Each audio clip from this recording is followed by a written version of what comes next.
Welcome, everybody, to another episode of this A Life in Motion podcast. This is, if you believe me or not, already the episode 8. So, first season, Awakening, and then the second part of my book, the career development, hoping that all of you are going to benefit from the amazing insights I'm bringing today, not from myself, but from three of my most favorite professionals and human beings in this wonderful LinkedIn network that I have been building over the years. Today with me have Ekaterina, Katia, and Lidia, and they are going to help me exploring the theme, what is Ikigai, and how can we use that as part of our professional development? If at all, right? Because everything here can happen. Disagreements, conflicts, or fights. No, I'm doubting that this is going to happen because we are all wearing red after a very quick alignment pre-meeting, and that's why we do tech checks so that everybody can wear the same colors. Thank you so much, ladies, for coming with me today. I would love to get the introductions rolling because not everybody knows everybody here. So maybe Katia, would you be so kind as to enter and introduce yourself to us and the audience? Yes. Thank you, Eduardo, for having me here. My name is Katia Vlachos. I'm a reinvention coach, author, meditation teacher, and occasionally speaker. So I like to wear many hats. So I always have something interesting to do. I work with accomplished, ambitious women who haven't yet achieved everything they desire. And I help them go after what they want in the next chapter of their lives. This is my second career. I'm a researcher by training. I used to be a military analyst in the US and in Europe, but I really found my purpose when I discovered coaching and I started writing my books. So my most recent book, my biggest baby actually, is called Uncaged, The Good Girl's Journey to Reinvention. And it's a memoir around the themes of breaking free from conditioning and building thriving, aligned, and uncaged lives. So happy to be here. Thank you so much for being with us, Katia. You know, we haven't met in person or virtually before, and I felt like very special that you accepted the invite so we could bring this uncaged version of you right here together with all this audience with your memorable insights. I love so much to engage and read your posts. Ekaterina, would you mind introducing yourself now to the audience? I would love to.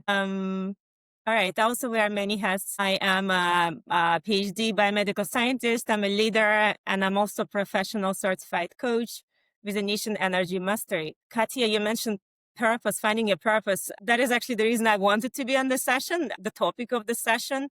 And my motivation comes from personal experience. I grew up with very few opportunities. So on one hand, I was in a situation where I didn't have much for a future in front of me. But on the other hand, I always felt very strongly, I had this feeling that I was born for a reason and that I was here to do something meaningful and purposeful. And it was a paradox in a way because I had no idea like what it was and how, but the feeling was quite strong. And that strong actually that it became my guide into figuring out what it was and leading me into living the life that I do now. And so I'm super grateful to be here and to share and discuss and hopefully support everyone who is listening. Thank you so much, Ekaterina. And we already did this a few times together.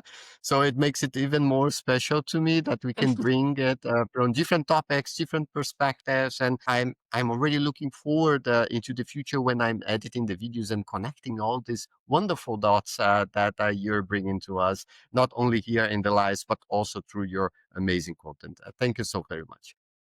Lidia, I welcome you then to introduce yourself to the audience. Hi, everyone, and thank you, Eduardo, for the opportunity to be here today. I feel personally very connected to the concept of Ikigai, someone who has always been very driven by impact. And so one of the questions from Ikigai on what does the world need and how we can contribute to it really resonates with me. And it's wonderful to share this space with Katia and Ekaterina. I loved, Ekaterina, what you just said about being born for a reason. And looking at that bigger purpose and building up the life of your dreams. So I absolutely connect with that. And I read Katia's book, Uncaged, and I know how much of that drive is within those pages and the work you do. So it's really a pleasure to share the space. Yeah, so shortly about me, I'm a digital marketing manager who turned health scientist, public speaking coach, and community manager. And so I'm currently building different pillars on my portfolio career, and they're all very much aligned with my Ikigai. So really, really happy to be here, being part of these discussions. And again, thanks for bringing us all together, Eduardo. You're so very welcome, Lydia. We have met once in a networking event. So for those that say networking events don't work, they do. When you have interesting things and interesting teams to genuinely share, to bring people together, to build bridges. I have felt that with you from the very first time, Lydia, and how we continue then building over time and exchanging. And you were a person that inspired me so much with your investments across different communities. I know the amount of love that you have dedicated to them. And maybe this love also that connected us here and brought you with us is connecting us to the theme of the day, Ikigai. Thank you so much for introducing yourself. Usually when we are running these lives, what I would do is to tell a little bit about what I see as Ikigai, or what I see as the team, right? And what is that I see as maybe is slightly different from what others see. And then invite my guests to do the same, because we are all having slightly different interpretations that make a lot of sense when we bring them all together. When I was thinking about Ikigai, and the reason why I have put it as the first chapter in the career development of my book, is that I feel this is the place to start. It connects with the start with the why from Simon Sinek. It connects to finding purpose. That is something that I've been working on for 20 or something years. And I was really puzzled with one of these 4 blocks that build the Ikigai, right? What you love to do, uh, what the world needs, what I am good at, and then what, and let me be very specific about that, what can I be paid for? And I was feeling like that there is something wrong about this concept of what you're paid for as being in this constellation, right? Because is that all that is, that unless we are paid for something, then it shouldn't be the thing that we are doing. And the reframe that I made for myself is, okay, what I love, what the world needs, what I'm good at, and what I can feel rewarded for. And that made a big difference in my life, because rewards are not necessarily financial. They are not linked to exchange of money. There are many ways that you can feel rewarded. And this has been such a great guide to my life whenever I had to make tough decisions, going one direction or the other, adding things to my portfolio and so on. But that's just me. That's how Ikigai really touched my life. And I'm very curious, maybe on the opposite order that I have asked the intros, maybe Lydia, what is Ikigai for you, and how did it help your life? Yes, thanks for that reflection. I was taking notes on what you said around turn it into what can I be rewarded for. I think that's a very interesting addition to the Ikigai, to not only think about how we can be paid for a service or for work that we do in terms of financials, but also in a different way, be it recognition or community building or so. I mean, personally, for me, when I give a workshop or when I organize an event or I bring people together, that in itself brings me so much happiness and so much fulfillment, right? So a few years ago, I heard someone saying that if you're willing to do work for free and you love it, that's probably the direction you should take for your career, right? When you do something not necessarily waiting for that monetary response, but when you love something so much. So for me, that question helps me understand one of the pillars of Ikigai, which is what do you love doing? So going more towards your mission. And then when you go to the other pillars, you think about, for example, your skills and your strengths. And that for me also goes through experience, right? So sometimes we know about certain skills, but we may have many other skills we have not discovered yet, and that we can only discover through, learning by doing and taking some action and putting ourselves out of our comfort zones. And so for me, Ikigai has also been that beautiful journey of trying out different things and discovering, layer under layer, what's underneath and, what else there is within my own journey. And then also understanding the others, right? And how do people connect with what you're doing? I can imagine that a lot of you working as coaches ask yourself this question, right?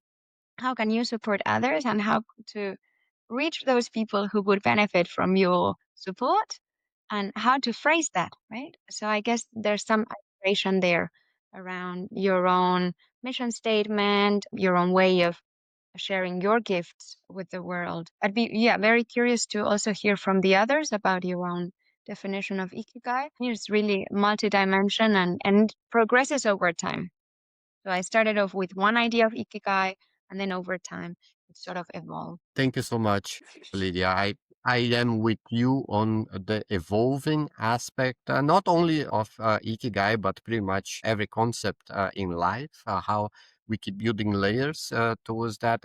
And especially on exploring the strengths. That is something there around positive psychology that I like very, very much, that talks about how building on our strengths and bringing them into anything that we do, whenever we even don't like that we do, changes the way that we perceive that thing and the results that we gather. So really deeply touched. And I would invite now Ekaterina to share your own thoughts, Ekaterina, and also be welcome to build and discuss on top of Lydia's thoughts. Sure. And I feel very similarly to what Lydia said. In simple terms, to me, Ikigai is expression of your unique gift that you were born with to share with the world. I also found it really interesting how what you said, Eduardo, about the money. I am with you on what you said, that it's not just about the financial rewards, it's also about emotional, relational, spiritual, let's say, rewards and abundance that will come with that expression of your gift and purpose. Having said that, I do believe that money is one of those things. Yes. And I believe that we are all born to express ourselves freely, and money would just be a manifestation of that. And actually, last thing on this topic, that I often wonder if how the person is with money is a reflection of how they are with their purpose and their Ikigai. Because if we are born to be free and flowing, so should be money. I love that thought. And probably this is even something that we can explore further, Ekaterina, through not the main question that we have proposed, but as a follow-up question, because I think there is a lot of insight and a lot of potential there, especially for those that are maybe now struggling with the money relationships. So what does it mean to them, right? It's this fine, what I hear, it's this fine line between not being too attached and not being detached. Thank you for the insights. Love it. Katia, how would you like to extend or add or contribute further into those thoughts that we have started around Ikigai? All right. So I think what I'm going to say is kind of connects to all of what you said, but I want to start with where Ekaterina left off. Not all of us are at the same level. Like the relationships with money are complicated, right? So how can you take the emotion out of it? Like that it's not good or bad, or we're not, because when you say, what can I be paid for? People tend to feel the pressure, right? The pressure that this has to be realistic and optimized and I don't know what. So my approach is the uncaged approach is I skip that to begin with. I don't talk about what you can be paid for, because the way I use Ikigai in my work with my clients is more as a way to allow them to think freely without thinking about the what, without having to worry about the how. And as soon as you put money in there, people start feeling like, okay, this has to be like feasible. And then they start censoring what they come up with by how feasible it is, or how realistic it is, and whether they're going to get a job in that area. So I start with, no, I want you to think about, what you love, what you're good at, your natural abilities, your strength. And what is a sense of contribution? Like, what does the world need, right? There's this part. And I invite them to think big, and I invite them to think unrealistically, and to brainstorm, because even if things are unrealistic, there's truths in there and there's information that is going to be useful to them. The people who come to me very often feel like there's something that needs to change, that they need more meaning in their lives, that they need a sense of purpose, but they have absolutely no clue which direction to go. Or they may know, oh, I don't want to go back to what I was doing, but I really don't know what's next. So I use this so much as a brainstorming tool before we get to becoming more concrete about, because at some point you have to become concrete. Okay, what are the scenarios? What are the paths that I can take? But this is more, you can dream big, you can dream uncaged, or whatever you want to call it. And we'll deal with the how later. But first of all, I want you to kind of open your mind and not to try to optimize, not to try to use this as a career tool or anything, right? So that's my first step.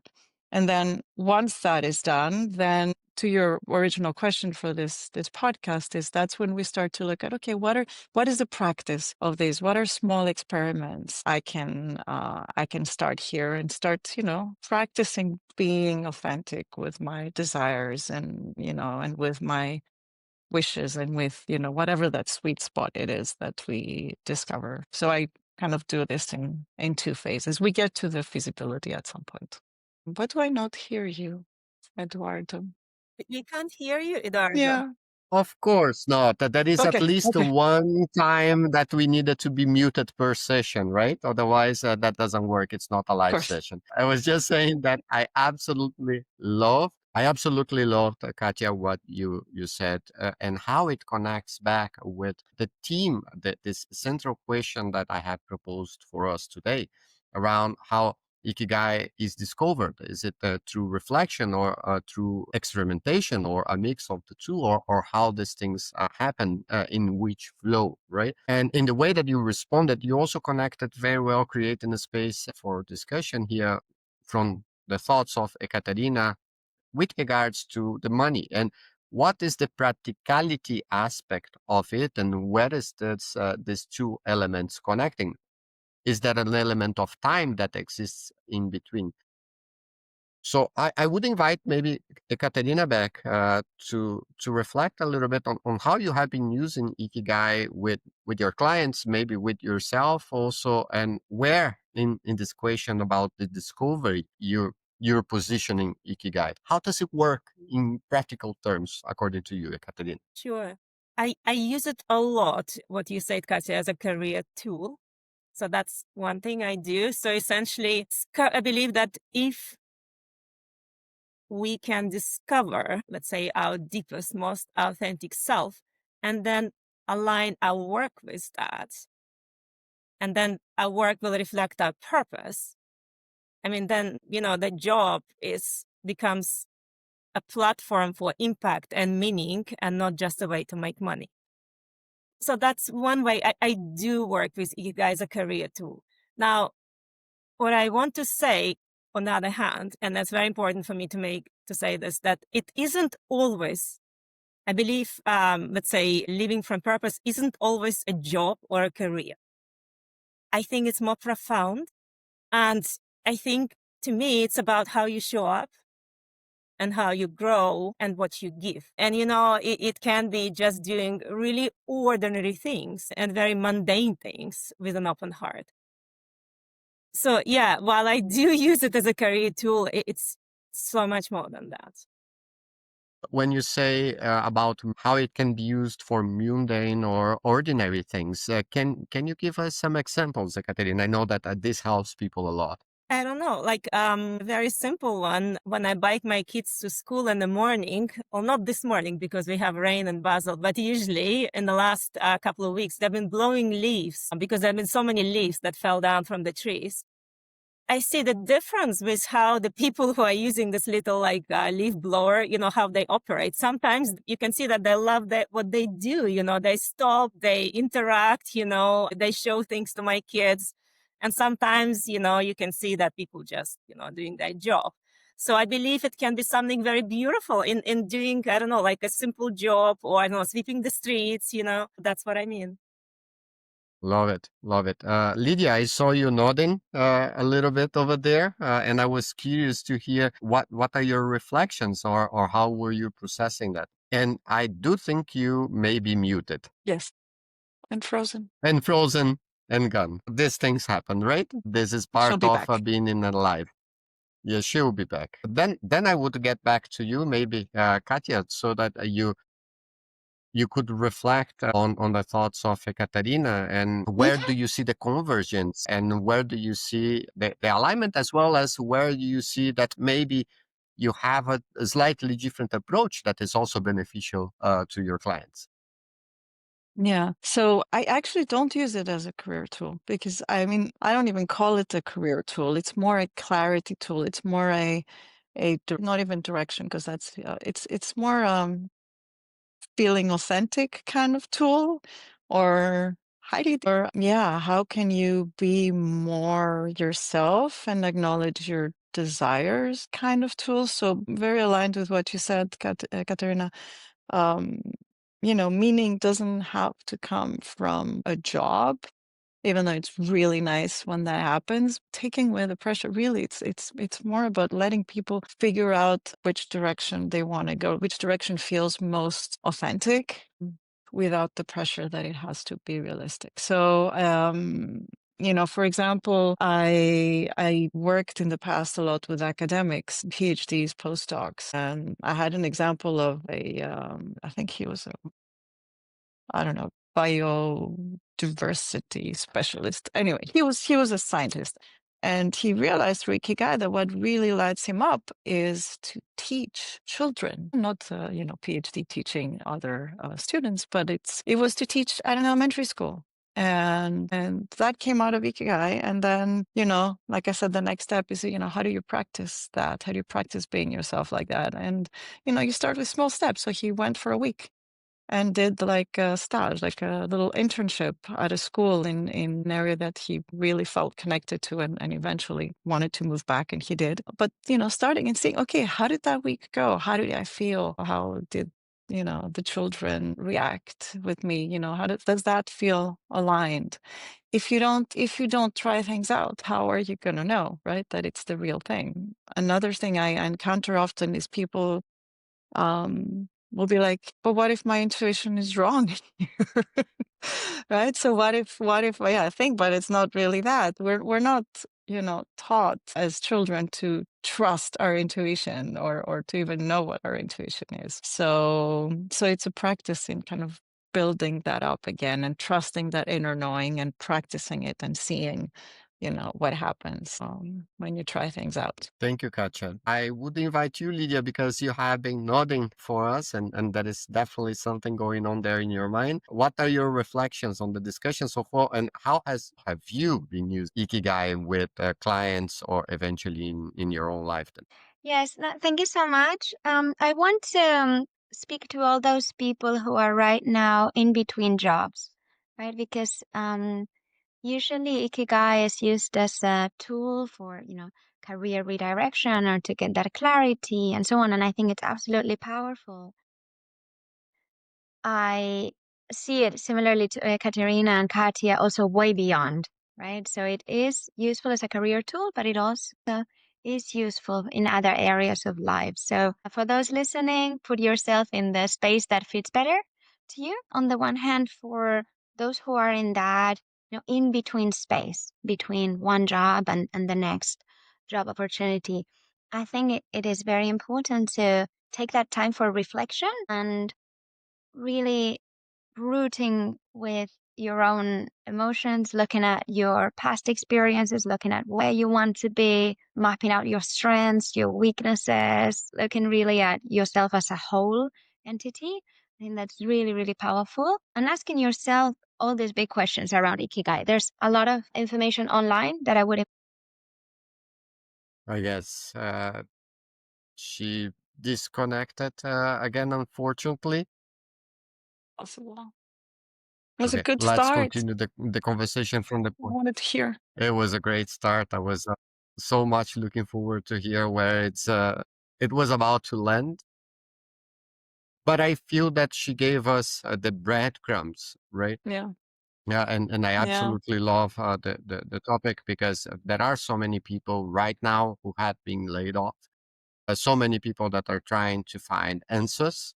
And eventually, some of them do come along across something like Ikigai, right? And it feels, and I have heard that from clients, very inspirational and to the point that both of you, I felt that you were making, and I agree, something for life that is more than just career.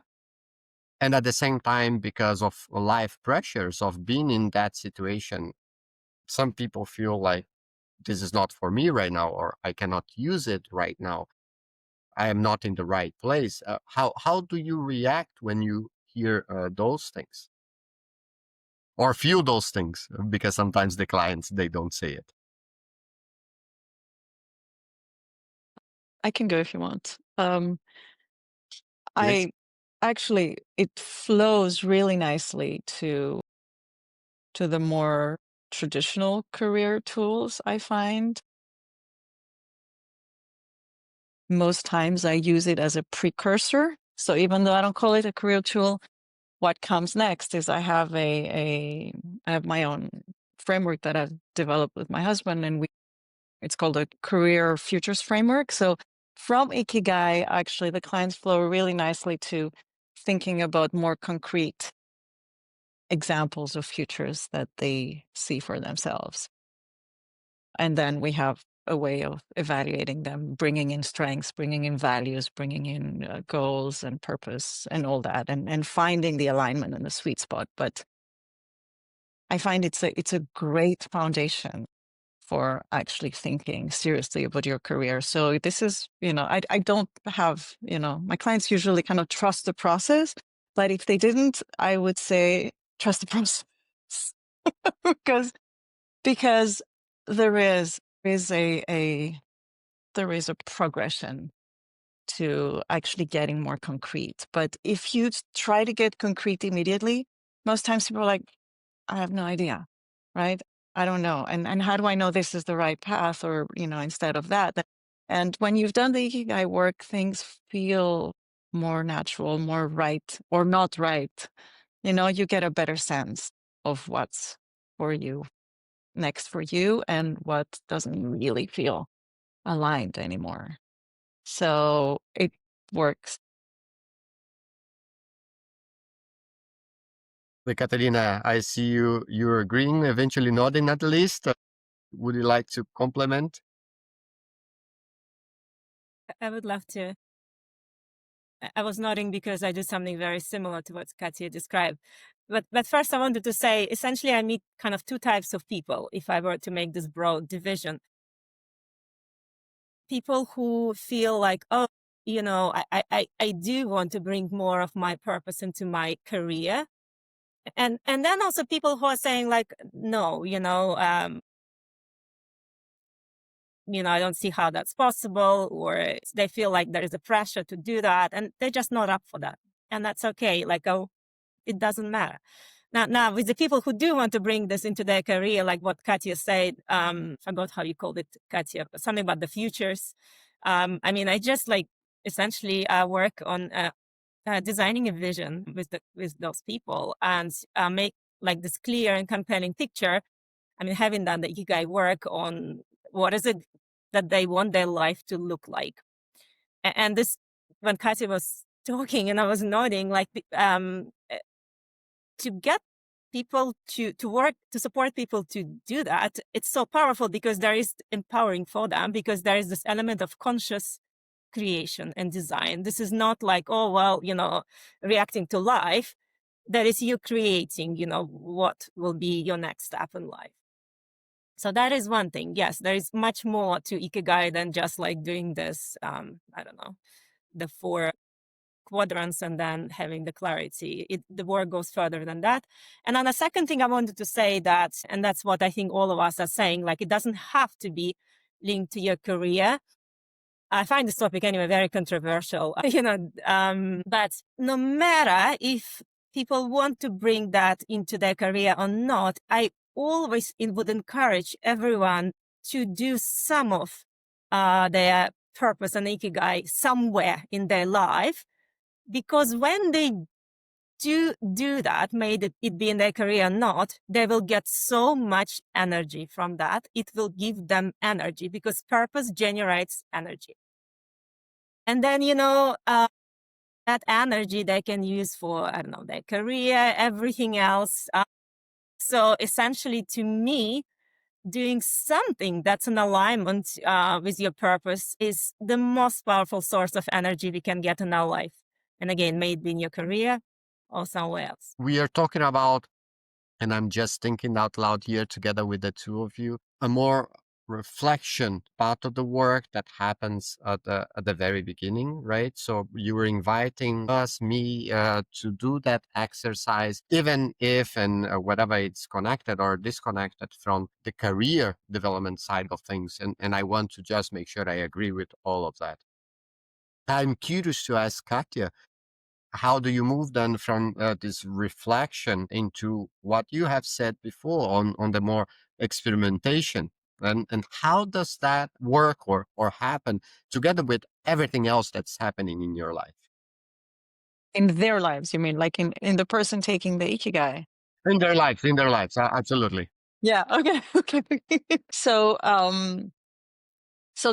yeah, I guess there's two things, right? So when people are really looking for the next career step, then I take them through another process, another tool where they use, the foundation they have from Ikigai to come up with different paths, and not one path, but many different. And there again, I encourage them to even put down things that seem, a little out of reach, right? And I always give the example of, maybe you want to be an astronaut.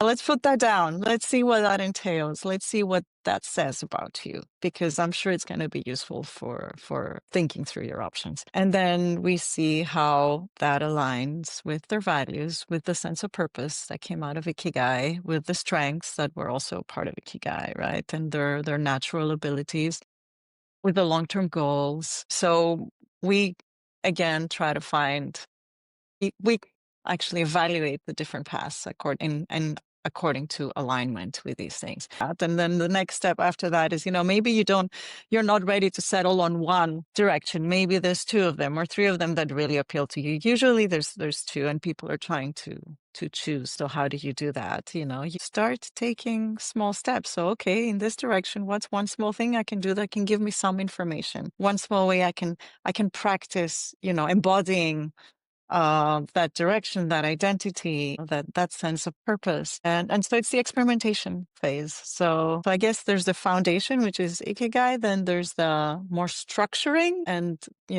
coming up with directions, the exploration. And then there's the experimentation of, I'm gonna start building bridges from where I am to this future or that future, and see how I feel about that practice. See how that works out for me. So that's my way of dealing with it, my approach. I love it. Ekaterina, is that how your experience has shown you also with the work that you do with your clients? Yeah, I fully agree with you, Katia. I don't, and I guess that's the question from the session, right? Eduardo, like, It is. is, Ikigai built through experimentation? And I agree with Katia that from my experience in my life and people I work with, yes, absolutely. I don't, in general, believe in creating like, I don't know, a perfect plan or, I don't know, design and that it just works out. I believe in experimentation and what Katia said, taking small steps, or let me call them small inspired actions. Because, and I use the word inspired intentionally, because it's not about forcing things, but it's about doing things that bring you ease and joy and peace. And I always tell people, use that as an indicator. that you are going in the direction of your purpose. So if, I don't know, an action or job or relationship lights you up, I mean, that is to me the evidence that someone is moving in the right direction with their purpose. And then conversely, if there is a persistent fear or, I don't know, stress or heaviness, to me, that would be a signal of a misalignment. And that is how essentially the person can navigate the path of experimentation. Yeah, it resonates a lot with me in my own personal life, and how this path was trailed and took me some places, and eventually I figure out, yeah, that's a great place and I love it, but it's still not the Ikigai. Let me go back, drawing board, and then go somewhere else, which is also a question that I have seen people facing frequently. Do they have more than one Ikigai? Hmm. Okay, I see a pensive face and a nodding one. Let me hear out loud these thoughts. I am so curious. I think it's possible. I think you can have, I don't know, one purpose or multiple purposes in your life. Why not? What do you think, I Katia? hadn't thought about this. Yeah, theoretically, yeah, why not? I mean, it hasn't happened to me. I haven't encountered it with people, but I don't see why not.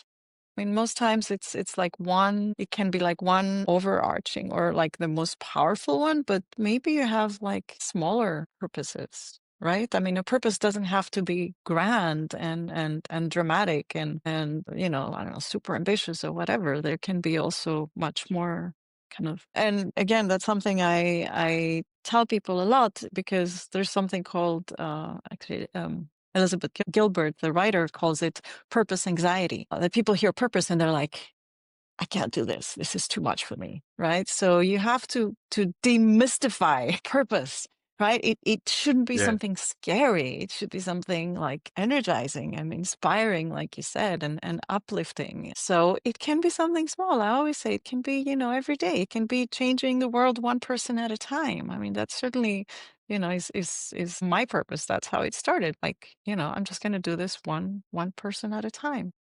And it always adds up to something bigger eventually, but you have to get people in the door. But yeah, I love that question. Yeah, why should there only be one? And I love your answer on both of you reflecting what can be and what can't be. And I think this is another thing that brings us together, this open mindset to explore, right? That is part of even exploring the Ikigai, and being comfortable with whatever you're going to find there, because you just don't know.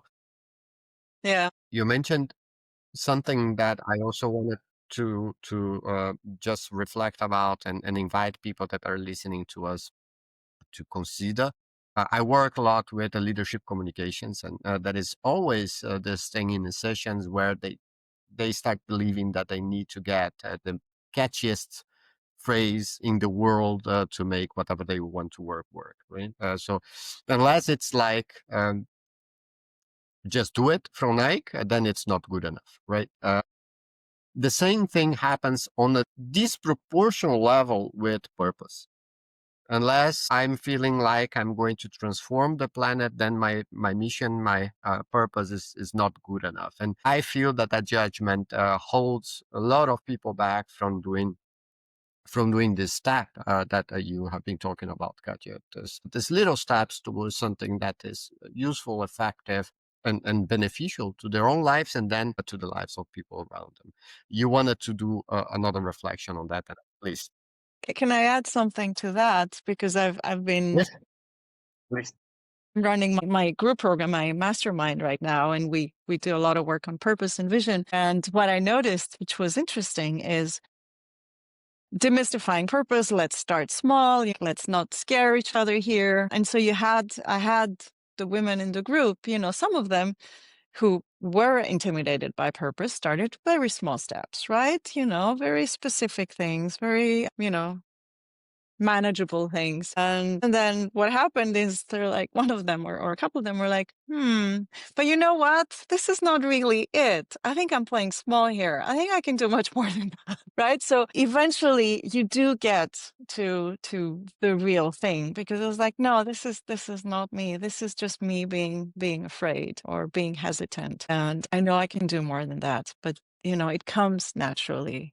Right? It comes from them. It doesn't come from me saying, you need to think bigger here because you can do so much more. It is so much more powerful when they see it. They see it themselves, right? So yeah, you can start small and then evolve from that.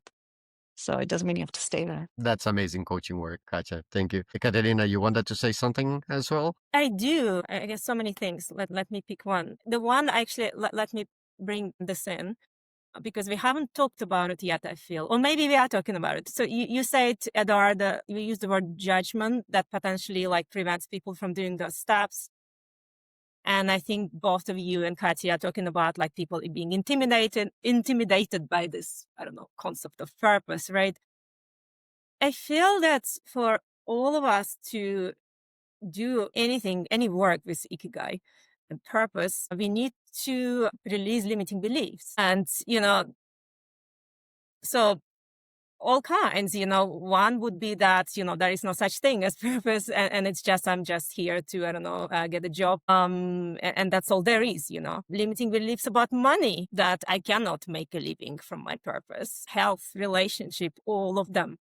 Because one key component of Ikigai and purpose, any definition you look in from anyone, is about service to the others, right? So this is something that's greater than you. It's not just for you. It's something of service to the others. And if we want to be of service to the others, it requires a healthy us. Mm-hmm. Because, if we are full of limiting beliefs and trauma and wounds, we are just going to be projecting them into the other people. So that is where I think a very important part comes in of, working with people is doing what I call the shadow work, and, facing the parts of yourself, so the fears, beliefs, wounds, and ego, and releasing those. Oh, yeah. And I feel that work is actually part of finding your Ikigai and purpose. It's definitely part of finding the Ikigai and purpose. That is this. I was once working in a session with a client, and then I was thinking really hard on what were some of these questions, Ekaterina. So that connected with me right now so much, so very much. And I could almost see all of them there, right? When you think about what is that you love doing, then the first thing that a person could eventually bring up is, I don't like doing anything. I don't like work. Work is not something that is important for me in my life. I like other things, not even realizing that other things are coming back together with work.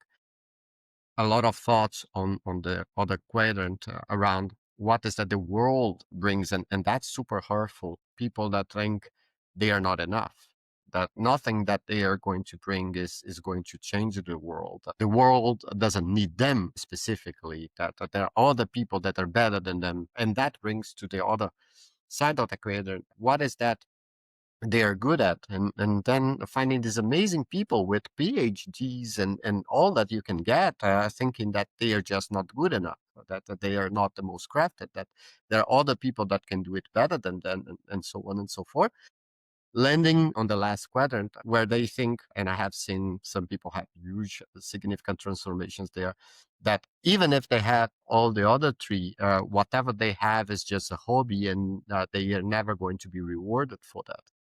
That the world doesn't value what they have to give in that specific area or whatever it is. Not thinking about different ways of bringing it all together and reshaping, transforming what their craft, what their skill, what their purpose can bring together into the world. So thank you so much for that thought on the limiting beliefs, because I can see all of them connected there through Ikigai whenever you're asking any of the questions or all the questions together.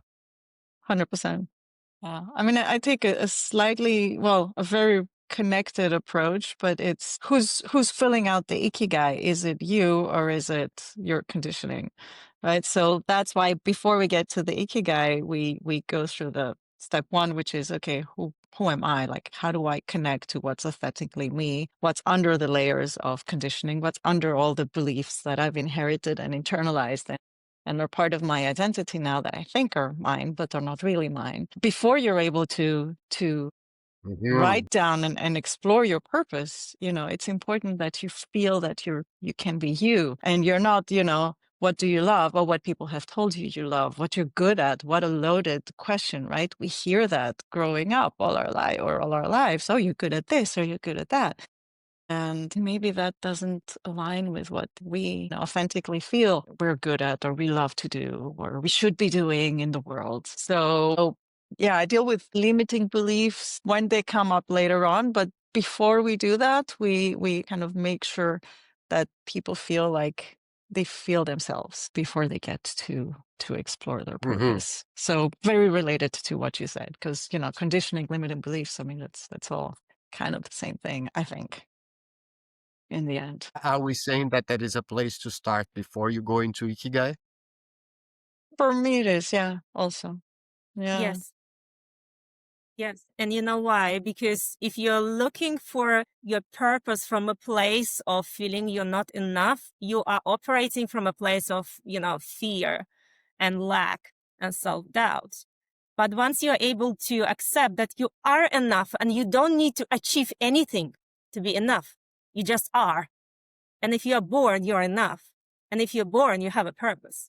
And once you're able to accept that, that is when you can pursue your purpose from the place of peace and love. So it's a very different states. And I believe you cannot pursue your purpose until, you have released your Said, limiting I don't want to beliefs. scare people off who have the Ikigai diagram and they're like, should I do it? Should I not do it? Oh, but I haven't released yet. So that said, even knowing what we're saying here and, you go and you want to try it out, just you know, keep a critical mind and be like, okay, is this really me? Is what I'm writing here or what I'm thinking here, is it really me or is it something that's coming from the outside? Even just knowing that you can ask that question, even that awareness, I think is useful. Of course, yes, it's much better to do the full work. And, people who are in our programs or who are working with us, they do that. But if there's somebody who sees the Ikigai and wants to try it out and is really intrigued by it, I wouldn't discourage them. It's great. Just try to be as real and as authentic as you can, or at least, question your, where this is coming from. I absolutely love that, Katia. And I would maybe start driving towards the end of of our session. As we can see, it was really almost 60 minutes already in the conversation. And at this point, I usually invite the guests to share practical insight related to the team that somebody in the audience can take home and apply, right? Nothing too complicated, but a place to start. What would you offer? Maybe starting with Ekaterina, what could you offer to the audience? How can they start using Ikigai in any shape or form or way? Sure. I would love to offer a self-reflection on the question. And the question is, imagine that money isn't an issue. So what would you do with your life if money is not an issue? If you are able, and by the way, this is not, the answer often doesn't come easy because people would feel like, yeah, of course, but it's not possible. It is an issue. So you may need to really take some time and, kind of bring yourself back to this place of possibility and imagine it as all possible. Like, magical, there is a magic wand and money is not an issue. What would you do? And so if you are able to get to this, I don't know, daydream, the answer to your purpose, your ikigai, your true calling will be somewhere there. I love that. And you may have noticed that I went into the question and I was thinking here about it. It's an interesting question I have went through a number of times in my life. And to those that are hearing, when I last heard I think it was middle of this year, a good friend of mine asked me. And I gave the quick answer that was the answer that I had memorized. And then I was thinking a few days later, okay, but that wasn't a mindful answer. Is there something else there? And I found something else. So no matter how many times I got back into it, given some time in between, I always find a little tiny bit more. And for that, Ekaterina, I love what you have offered here to the audience. Thank you so very much. Katia, what about you?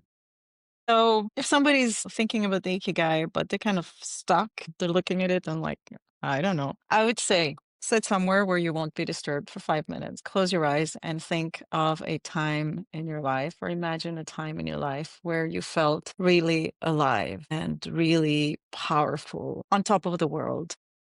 Whatever that was. It doesn't have to be professional, or it can be personal. It can be anything. But just like bring that to mind. Where were you? What were you doing? How were you showing up? Who were you being? Who was there? And just, spend 5 minutes in that space, and then open your eyes and see what comes up. Because I can guarantee something will come up that you're going to put in that diagram, whether it's, what you love or what you're good at, whether it's your sense of contribution or service. There's a lot of elements that will come out of this very short visualization. So yeah, that will be my suggestion, my little tip. Thank you so much. More than a suggestion, Katia, I would take it as a gift. And I just quickly used it, I though I saw. opened the eyes too No, I fast. know. Yeah, you need at least And 5 minutes, right?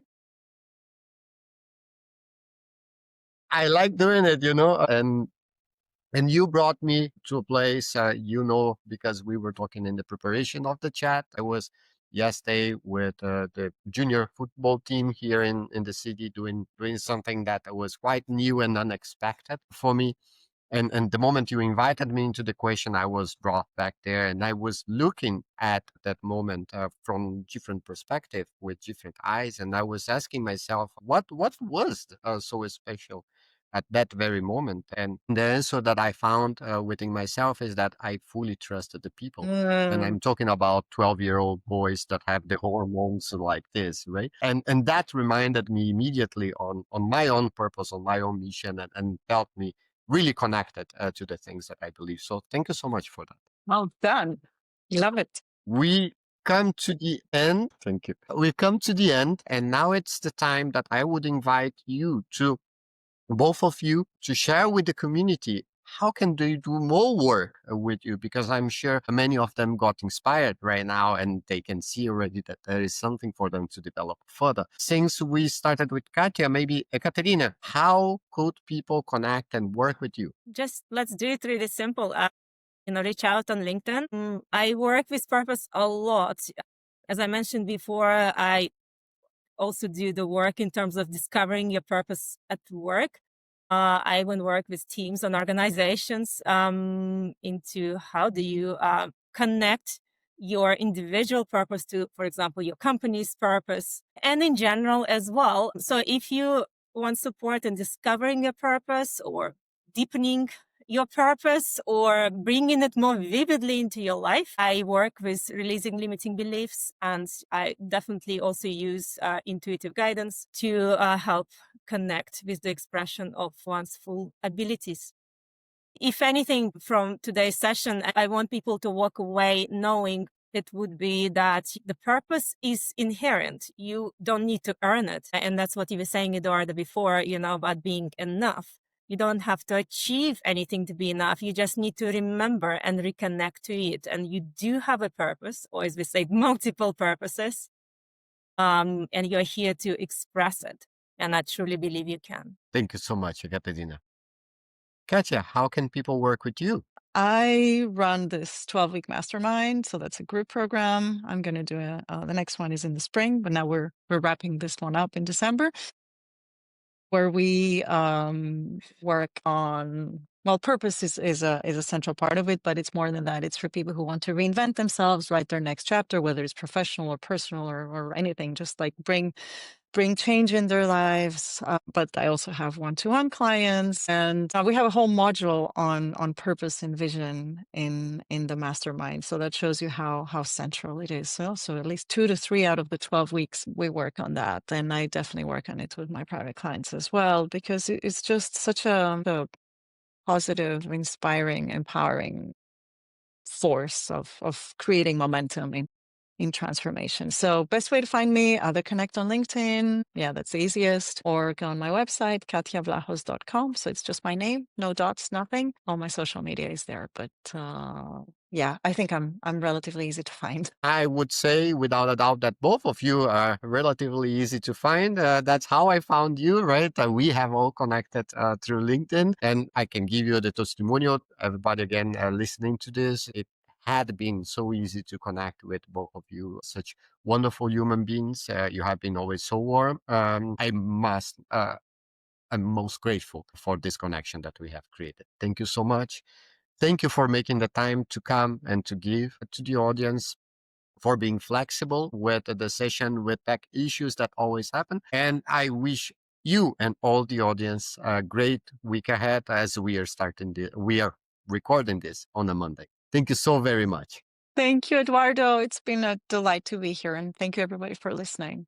Thank you, Ekaterina and Lidia. Thank you. Thank you all. Thank you, Lidia. Thank you, Lidia.